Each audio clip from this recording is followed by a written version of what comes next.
سورة الصافات درشتمه پاره د آیت نمبر دی یو سلسلور شپیتم نمبر دی 164. أعوذ بالله من الشيطان الرجيم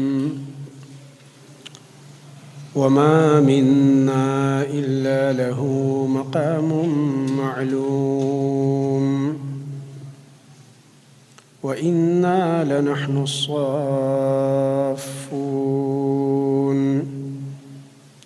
وإنا لنحن المسبحون. دی ایتونه کې اوس د ملائکو قول ذکر کیږي او د هغې د عبودیت اظهار دی او د عجز د الله تعالی په نسبت باندې چې ملائک د الله یو عاجز مخلوق دی او د الله سبحانه وتعالی عبادت او بندگی کوي او د خپل عبودیت او د عاجزۍ اقرار یې کړی دی، نو دا د الله تعالی سره مه شریکوئ. مقصد پکې رد دی په مشرکانو چې ملائکې د الله تعالی سره شریکان کړي په مختلفو کارونو کې، لکه مخکې ایتونو کې هم د مشرکین بالملائکه رد هغه وشولو. نو اوس د مشرکانو بیان، مشرکانو ته اوس الله رب العالمین بیان کوي د دې خبرې چې ګوره ملائک خو په خپله اقرار کوي د خپل عجز، نو چې یو داسې مخلوق دی چې خپل عجز بیانوي د الله رب العالمین مخې ته او د الله په نسبت باندې ځان ډېر عاجزه ګڼي، نو هغه څنګه ستاسو مددګار کیدی شي او څنګه به تاسو د الله تعالی سره شریکان کوئ؟ نو دا وما منا دا اصل کې قول د ملائکو دی او دلته تقدیر دی په عبارت کې منه تقول الملائکه، ملائک داسې وایي چې وما منا او نشته دی زموږ نه څوک الا له مگر د هغه دپاره مقام معلوم، مقام دی معلومه. دا قول د چا دی؟ دا د جبریل علیه السلام او د ټولو ملائکو دی چې نبی کریم صلی الله علیه وسلم هغه ته د قرآن په شکل کې د ملائکو دا وینا الله تعالی نازله کړې ده چې ګوره دا ملائک د خپل عجز اقرار کوي، لکه سورت مریم کې هم تیر شوي دا ویلي وما نتنزل الا بامر ربک، مونږ نشو راکوزېدلی دې ځمکې ته مګر ستا د رب په امر او په حکم باندې. نو ملائک د الله د حکم نه بغیر ځمکې ته نشي راکوزېدلی څو پورې چې الله اجازت ورنه کړي. نو دغه رنګ هر چا ته الله رب العالمین یو مقام ورکړی دی. مقام چې دی د دې دوه معنی دي چې دا ملائک وایي وما منا الا له مقام معلوم، یا خو د مقام نه مراد دی یو خاص ځای د ودرېدو چې الله تعالی ورته خپل ځایونه د ودرېدو ښودلي چې دې ځای کې به ته ولاړې دې ځای کې به ته ولاړې او زما عبادت به کوې او زما بندګي به کوې. د بندګۍ هغه ځایونه او مقامات هغه ورته الله رب العالمین ښودلي دي او د هغه خپل ځای نه خوځېدی نه شي. دا نه چې الله ورته ښودلی دا ځای دی او زی به په بل ځای کې به ودرېږي، نه، دا منظم مخلوق دی، د الله رب العالمین د حکم نه خوا دی خوا نشي کولی. نو کوم ځای چې ورته الله ښودلی په هغه ځای کې ولاړ دی او عبادت کوي. دویم مقام په معنا د مرتبې راځي چې الله رب العالمین کم ملک ته کومه مرتبه ورکړې ده. هر ملک ته خپله مرتبه معلومه ده، هر چا ته خپل مقام معلوم دی چې زما دا مرتبه ده او زما دا مرتبه ده. نو ګوره په خپلو مرتبو کې ملائک الله تعالی ته څه دي؟ محتاج دي. د مقام یو معنا شوه ځای د ودرېدو او بله معنا یې شوله څه؟ هغه مقام و مرتبه. او حدیث کې راځي رسول الله صلی الله علیه وسلم فرمایلی، امام ترمذی رحمت الله علیه هم دا روایت راوړی دی او نور محدثین هم دا روایت راوړی دی چې نبی کریم صلی الله علیه وسلم فرمایل اطت السماء وحق لها ان تطا، اسمان چغارې کوي لکه څوک چې په یو کټ یا تخت د لرګي باندې کینی کنه بوج په ډېر راشي چغارې وکړي، خلک ویل که دا کټ مات نشي وای ډېر زور پرې راغی، آواز یې وکړو. د اسمان چغیږي داسې چغارې کوي د ډېر بوج د لاسه. وحق لها ان تئتا لایق چې د اسمان د قشان چغارې وکړي. د اسمان له پکار د چې وي کی ولې بوج په ډېر دی که نه مونږ ته خو نه ښکاري. د الله نبی صلی الله علیه وسلم فرمایي دی اسمان کې دومره ډېر مخلوق دی. دا چې کوم اسمان دی د دنیا په دې کې خپل ملائک دي دا چې مونږ ته کم ښکاري. ورپسې دویم اسمان، دریم اسمان، څلورم، پنځم، شپږم، اووم پورې هر یو اسمان کې خپل خپل ملائک دي او هر اسمان په خپلو ملائکو دروند دی منه ښه ډېر دي پکې عبادت پکې کوي د الله رب العالمین بندگی پکې کوي. او بیا نبی کریم صلی الله علیه وسلم فرمایل ما من السماء الدنيا موضع الا عليه ملک. نشته د داسې یو ځای په دې اسمان د دنیا کې مگر ملائک په هغې کې خامخا موجود دی، یا په سجده باندې دی یا په قیام کې ولاړ دی الله ته عبادت کې. څوک په سجده پراته دي خو ستړي کېږي خو هغوی نه. مونږ خو چې اوږده سجده وکړو ولې هم ستړي شي سټ هم ستړی شي هغوی سره دا کار نه کېږي. د الله د عبادت نه هغوی نه ستړي کېږي. او دغه رنګه بل حدیث کې ورسره دا راځي چې ما فيها موضع 4 اصابع الا وملك واضع جبهته ساجدا لله. د څلورو ګوتو په اندازه باندې خالي ځای په اسمان کې نشته. پښتو کې موږ سپق وایو، سپق په اندازه د څلورو ګوتو په اندازه خالي ځای په اسمان کې نشته. دومره ډک دی د اسمان او دومره ډیر دي پکې ملائک مګر پکې ملک الله رب العالمین ته په سجده پروت دی. د اسمان ته ډک دی دغه شان. دومره ډیر مخلوق الله پیدا کړی. وما يعلم جنود ربك الا هو.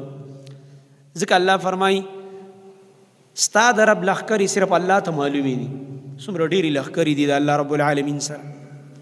الله زموږ عبادت ته محتاج نه دی چې زموږ عبادت ته محتاج دی. دومره ملائک ورله عبادت کوي چې او د هغوی عبادت ته هم نه دی محتاج. د هغوی عبادت ته احتیاج نشته. خو دا د هغوی عجز دی د الله تعالی مخې ته چې نافرمانی د الله د حکم نه نشي کولی.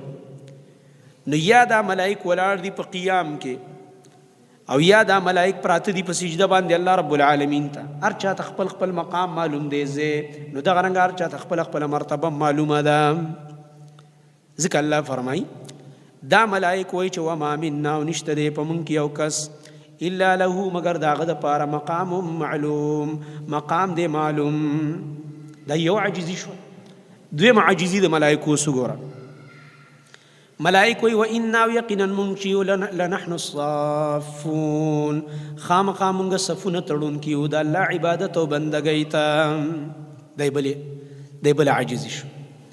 څنګه چې مونږ په مانځه کې صفونو کې ولاړ یو کنه عبادت کوو، ملائک هم په صفونو کې الله رب العالمین ته ولاړ دي. وګوره اکثر د صورت اول او آخر دا یو بل سره لګیږي. دا صورت چې شروع کېدم نسی ویلې والصافات صفا. قسم دې په هغه ملائکو چې صفونه تړونکي دي د الله بندګۍ ته په صفونو تړلو سره. د صورت په ابتدا کې د ملائکو عبادت ذکر کو چې په صفونو کې ولاړ دي عبادت کوي. نو چې اوس صورت ختمي اخره کې بیا ویلې چې ملائک دا وایي چې وانا لنحن الصافون. موږ ورا خامخا الله ته صفونه تړونکي یو د الله رب العالمین عبادت کو بندگی کو. نو ګډ وډ نه یو ولاړ په صف کې ورته ولاړ یو سیده ولاړ یو. ذکر رسول الله صلی الله علیه وسلم فرمایلی صحابه کرام فرمایي وی نبی کریم صلی الله علیه وسلم فرمایل ملائک په صفونو کې الله ته داسې ودرېږي لکه څنګه چې موږ په ځمکه باندې الله ته ولاړ یو په صفونو کې او مونځ ته ودرېږو په جمع مونځ کې دغه شان الله ته ولاړ. او دا خوند کوي د کې یو مزه او لذت دی چې په صف کې بندگان ولاړي الله رب العالمین ته. دیو جنا نبی کریم صلی الله علیه وسلم صحابو ته فرمایلیو الا تصفون كما تصف الملائکه عند ربها. آیا د صفونه نه جوړوي لکه څنګه چې ملائک د رب مخې ته صفونه جوړي او د الله عبادت او بندګۍ ته ودرېږي. صحابه کرامو تپوس وکړو یا رسول الله کیف تصف الملائکه عند ربها. اے د الله رسول ملائک څنګه صفونه جوړي د رب مخې ته څنګه ولاړي په صفونو کې. نبی کریم صلی الله علیه وسلم ورته فرمایل یتمون الصفوف الاول ويتراصون في الصف، یا یتمون الصفوف الاول، اولنی صفونه اول پوره کی، بیا ورپسې شاته بیا ورپسې شاته په ترتیب ودرېږي. او بل صفت د ملائکو د صفونو دا دی چې ويتراصون في الصف، په صف کې ګوره جوخ جوخ ودرېږي، صف کې جوخت ودرېږي، لري لري نه ولاړ لکه دا زمونږ په شان چې یو دلته ولاړ دی بل هلته یو غزه خوا ولاړ دی یو پوټه خوا ولاړ دی. دا خو ته مونځ ته نه ولاړ، چېرته په بازار کې به کومې تماشې ته ولاړ مونځ ته خو ته نه ولاړ. ځکه که مونځ ته ولاړې نو صف به د پیغمبر په طریقه، تا خو د ځان نه خپله طریقه جوړه کړې ده. نبی کریم صلی الله علیه وسلم څنګه صف جوړ کړی دی؟ صحابه وایي چې کله به اقامت شو نبی صلی الله علیه وسلم به مونځ نه شروع کو تر دې پورې چې موږ ته به آواز وکړو چې صفونه برابر کړئ، استووا سووا صفوفکم، برابر شئ صفونه برابر کړئ. او دغه رنګه کله به فرمایل سد الخلل، خالی ځای نه بند کړئ په صف کې. یو ملګری بل ته جوخ شي چې منځ کې خالی ځای پاتې نه شي، ګوره جوخ چې خودرېږئ. انس رضی الله عنه فرمایي او نعمان بن بشیر رضی الله عنه وی په مونږ کې به یو ملګري د بل ملګري د قدم سره قدم او د اوږې سره اوږه ولګېدله، داسې به جوخ ودرېدلو چې یو ملګري به بل ملګري سره اوږه جوخته کړه او قدم به قدم سره خپې سره به له خپه ولګوله. اوس خو ته چاته خپه ویسه دومره پې بد لګي ته به چېرته د اور سکروټه دې وله وروړله. دې وجې نه صحابه غوسه کېده، انس رضی الله عنه غوسه شوی و او بعضې نورو صحابو نه نقل دي. خپه یې جوخته کړه او کس ته خپه اخوا کړه، نو چې مونځ ختم شو نو صحابه خو چا نه څه یېرېده نه، مونږ خو لحاظونه کوو. او بل لاره چې دا مسله چاته یاده یو مخکې ځان یې پې پوی کړی نو هغه سره سختي پکاري. که یو نوی کس هغه سره نرمي کوي، هغه سره په جګړه نه ځان نه اړی، نه به ورسره سخته لهجه باندې خبرې کوي. هغه چېرته ټول عمر دا مسله نه ده اورېدلی، بیا وروسته په قلاره کښېنه و ځان له د خلکو په مخ کې ورته اړوایم چې هلکه دا سنت طریقه ده، دې صف کې خپه جوخته وه. نو ټول عمر خو کوم ملا دا مسله اړو کړې نه ده، صرف د اهلیدیسو مسجد کې کېږي. یو سړی د بار نه راشي د بل مسجد نه تا سره ودرېده نو په اوله ورځ یې مه مولا کوه، ته به ورته وایم چې خپه را جوخته که نه در جوخته یي، ولې چا پوی کړي نه دي که نه. او صحابو صفونه خو به جوختو نو چې کوم کس به د دې خلاف کو نو هغه ته به پکارېده، کوم چې د هغوی شاګردانو تابعینو هغې ته به پکارېده. نو انس رضی الله عنه تقریر شروع کړو، ودرېده په جومات کې بیان یې وکړو، دې پاره چې ټول ملګري واوري. او ویې ویل چې دا څه وجه ده چې موږ کوم کس ته خپه ور جوخته کو نو دا داسې دانګونه وایي لکه هغه ترېدلی خر چې دانګونه وایي. صحابه خو چا نه یېرېدل، دا څه چل شوی په تاسو باندې؟ ټولو خلکو ته یې بیان وکړو. نو دې کې چې کم کس خپه نه جوختوله هم پوه شو، نور خلک هم پوه شو. دا څه وجه ده چې موږ تاسو کې یو کس ته خپه ور وړو نو هغه دانګونه شروع کړي د خر په شان؟ دا څه دانګونه وهئ؟ د الله نبي موږ ته ویلي وو چې اوږه د اوږې سره او خپه د خپې سره جوخته کوي. او نن هم د خلکو دغه حال دی. رسول الله صلی الله علیه وسلم به وایي دا صفونه زموږ داسې سیده کول صحابه وایي لکه غشی چې سړی سیده کوي د غشی، لکه څوک چې په دې صف زموږ غشی برابروي داسې به سیده کول برابرول به. د عمر رضی الله عنه په زمانه کې به چې کله هغه جمع ته مخکې کېده هغه په صفونو کې کسان مقرر کړي باقاعده، هغه به ګرځېدل بیل بیل صف باندې، خلکو له به دا خپې او اوږې دا به برابرولې، یو ته به مخکې شه بل ته به لږ وروستو شه شابه. نو چې کله به صفونه برابر شو ملګرو به آواز وکړو جي صفونه برابر دي، نو بیا به ویل الله اکبر. او زمونږ امامان مؤذن چې ورپسې شاته اقامت کوي که نه، مؤذن چې وایي حي علی الصلاة حي علی، او څنګه چې وایي چې قد قامت الصلاة الله اکبر، د مؤذن په خوله کې لا اقامت او ملا صاحب په مونځ ودرېدلی. ولې؟ د سره اړو غم نشته، د سره د چا اړو فکر نشته دی د صف د جوړېدو، چې صف جوړ شو که وران شو. دوی څه کوي؟ بس دا خو د اړې او د تنخوا امامتي ده چې بس د اړه میلاوېږي او د تنخوا میلاوېږي، نور یې څه کوي؟ دغه چل دی.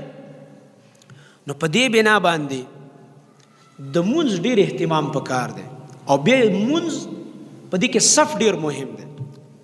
نبی کریم صلی الله علیه وسلم فرمایلی تاسو چې کوم دی خپل صفونه برابر کوي، خپل صفونه تاسو خامخا سیده ساتئ، ورنه الله تعالی به ډیر زر ستاسو زړونه د یو بل نه جدا کی. څوک چې په صف کې خپه جدا کوي الله یې زړه جدا کوي. او بل روایت کې راځي او لا یخالفن الله بین وجوهکم، الله بم په دې مخونو کې مخالفت پیدا کی. منه خفګانونه بدر کې پیدا شي، مخونه بم الله ګډوډ کی، که د مون صفم ګډوډ کو، په دې کې مخالفت هم وکړو. بل حدیث کې راځي نبی کریم صلی الله علیه وسلم هغه چاته دعا کړې ده څوک چې په صف کې خپه جوخته یو بل ته وګه. د الله نبی فرمایي چې هغه کس من وصل صفا وصله الله، چا چې صف جوخ کړو الله دې ځان ته جوخ کی. یا خدا جمله انشائیه ده او دعا ده، نبی علیہ السلام دعا کوي. او یا جمله خبریه ده به معنا ده چې چا صف کې یو بل سره یو بل ته جوخ شو الله ځان ته را جوختي. ومن قطع صفا قطعه الله، دې کې دوه معنی دي. یا جمله خبریه ده چا چې صف کې قطع را واسطه جداواله الله دې ځان نه جدا کی. یا نبی علیہ السلام خیره کوي چا چې صف کې جداواله واسطه الله دې ځان نه لري کی، الله دې ځان نه جدا کی، چې دې مرګ نه جدا کی. دا څه وړه خبره خو نه ده، دا چې مليان وړه خبره دی نه جوړه کړې ده، دا ډېره غټه خبره ده. صف جوړول دا ډېره مهمه خبره ده. او نبی کریم صلی الله علیه وسلم به فرمایل چې فإن تسویة الصفوف من اقامة الصلاة، او بل روایت کې راځي من اتمام الصلاة. د صف سیدواله او برابرۍ دا د منځ د اقامت او د منځ د پوروالي نه ده. سمانه که صف دې سم نو منځ دې کامل نه دی، منځ دې پوره نه دی، منځ کې دې نقصان دی. اوس به ګډ وډ به ولاړي، یو به مخکې ولاړي بل به شاته ولاړي، صف ته چې ګوري کوږ صف. او په جنازګاونو کې به دا مولین اوازونه کوي مخکې صف نه راشئ، هغه سر والا وروسته شئ، دې سر والا لږ را مخکې شئ.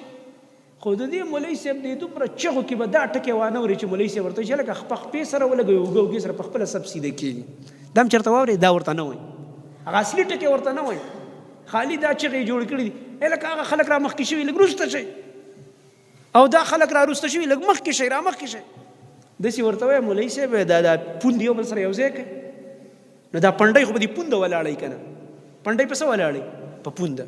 چې پوند یو بل سره جوختې کې په خپله پنډۍ یو بل سره سیده شوه، په خپله سیده ودرېده. او اوس خو پکې لا دومره اساني ده، پټې جوړې دي. نو د دې پټې نه ته څه نه خوځېږي، خو په دې پټه باندې کلکه پونده کېده. هر ملګری دی په دې پټه باندې پونده کېدي، شاته کوي دې هم ترې نه او مخکې دې هم ترې نه راځي. په دې پټه باندې پونده کېده مزېداره، هر ملګری بس د یو بل سره خپې ولګوئ او اوږې به ولګېږي، بس خبره ختمه شوه، سب په خپله سیده شو. نو دا څه داسې دغه مسله نه ده چې داسې حل کوي خلک اخلي ګپ دې جوړ کړي. صحابه کرام رضی الله عنهم په دې کې ډېره سختي کړې ده.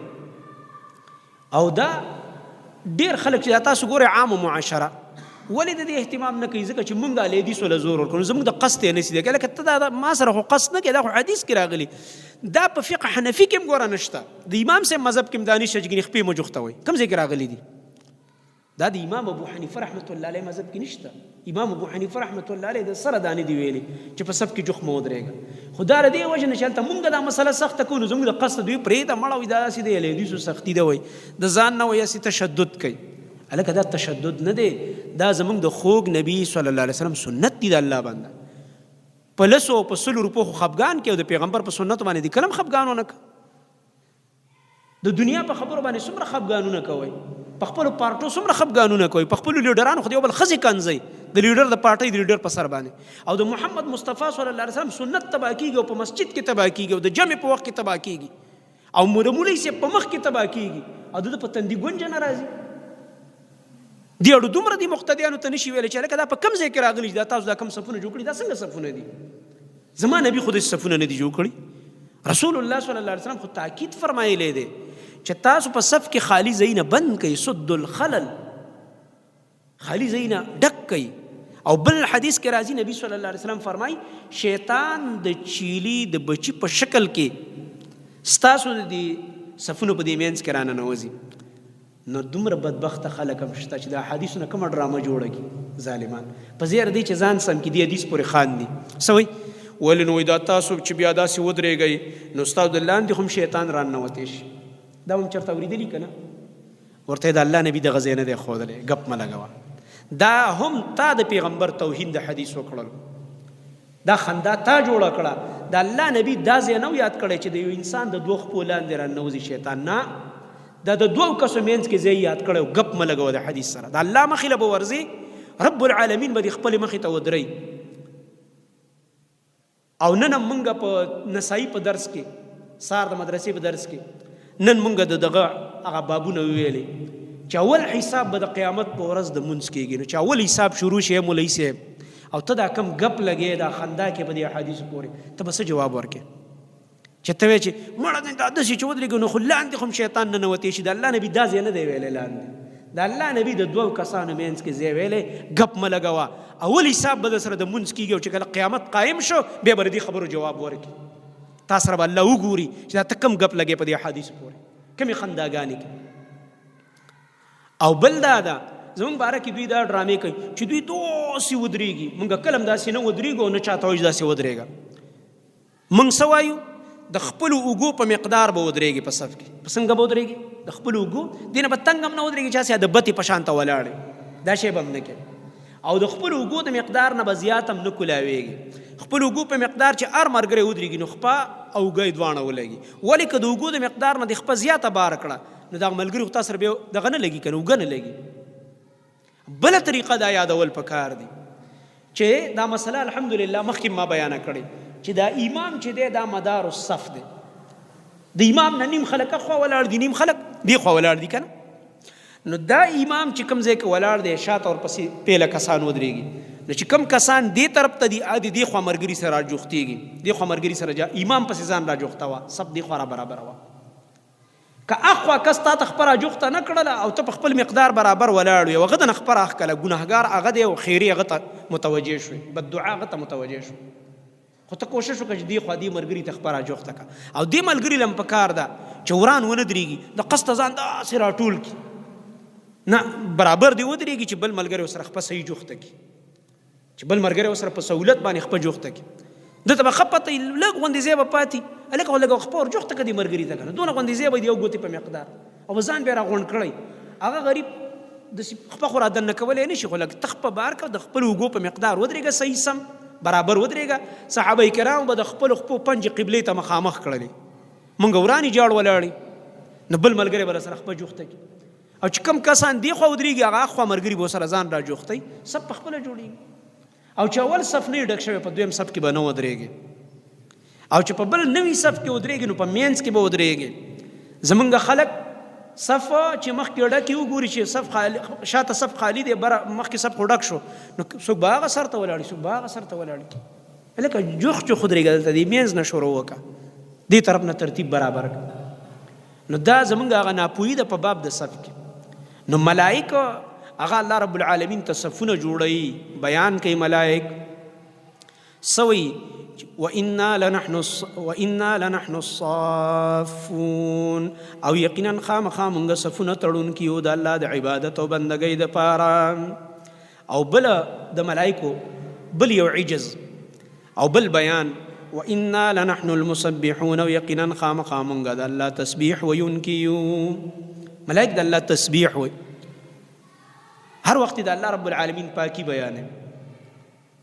تسبیح من سبحان الله والحمد لله سبحان الله وبحمده سبحان الله العظیم دا اذکار کوي ملائک هر وخت د الله رب العالمین تسبیح او پاکی بیانوي. نو په کار دا دی چې موږ هم د الله تسبیح بیانو کنه. مخکې تیر شو د یونس علیه السلام په بیان کې کاغه د الله تسبیح نه بیانولی قیامت پورې به د مئی د خېټې نه وی راوتې. معلومه شو څوک چې د الله تسبیح بیانوي الله تعالی د هغه سره مددونه کوي. دې ذکر کې ډېر طاقت دی ګوره اذکارو کې ډېر سخت طاقت. یو حدیث درته هم درس ختم کړم. نبی کریم صلی الله علیه وسلم له غلامان راغه د الله د نبی طریقه به دا و غنیمت به راغی غلامان به راغه جنګونو کې به ونیولی شو نو تقسیمول به ملګرو له به ورکړه. علي رضی الله عنه خپلې بیبي ته وایي د نبي علیه السلام لور پې واده وکنه فاطمه رضی الله عنها وایي فاطمې لاړه شه ستا بابا جان له غلامان راغلي نبی علیه السلام له خلکو له ورکړه تاله به هم درکړي یو غلام کنه د کور کار په هغې ډېرو دا د پیغمبر لور د خو ټول نه ورته ګرانه ده لاسونه به یې پولی شو په کار کولو باندې.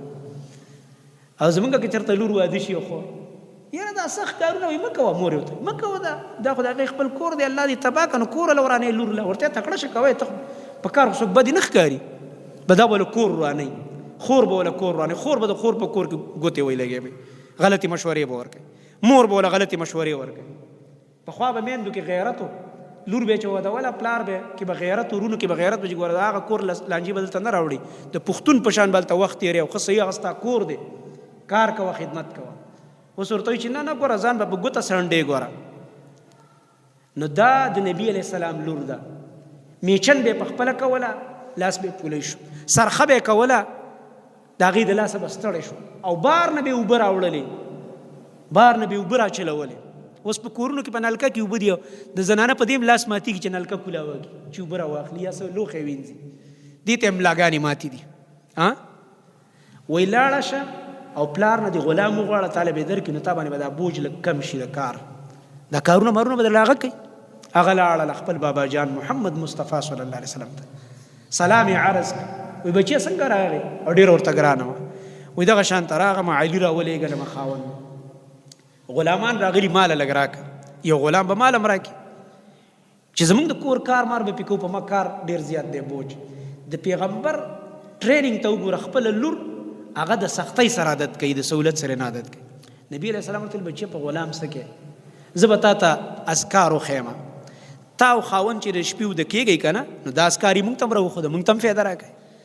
33 ځل به سبحان الله وایې، 33 ځل به الحمدلله وایې، او 34 ځل به الله اکبر وایې. څو شو ټول 100.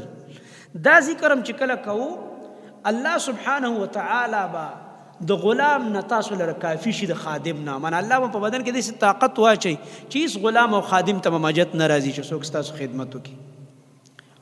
نو لاړه او دغه اذکارو باندې عمل کوه. علي رضی الله عنه فرمایي وایي دا اذکار چې نبي علیه السلام ما ته ښودلي دي او زما کور والا فاطمه رضی الله عنها، وایي ما په خپل ژوند کې دا کلم د شپې د وده کېدو وخت کې به یې نه دي پرېښي، تر دې پورې چې د جنګونو په میدان کې به مې چې جنګ هم کوو، دشمن سره به جنګ هم او د جنګ په میدان کې سړی څونه ستړی شي، زخمی شي پکې، کله صحیح کله صحیح، په هغه حالت کې به هم چې کله میدان جنګ او د شپې د خوب ټیم به راغی، نو بیا به هم ما دا اذکار ویل، دا به ما نه پرېښوده. دا هغه اذکار دي. ګوره دې نه دا معلومېږي په اذکارو کې سخت طاقت دی. الله رب العالمین ستا بدن کې طاقت اچوي، ستا په کارونو کې الله برکت اچوي رب العالمین. نو د اذکارو اهتمام ډېر ضروری دی. او ملائکه مو ګوره موږ تسبیح وایو، د الله ذکر کوو. ذکر چې دی دا د الله رب العالمین سره ډېر خوږ تعلق دی. الله دې موږ ته را نصیب کړي.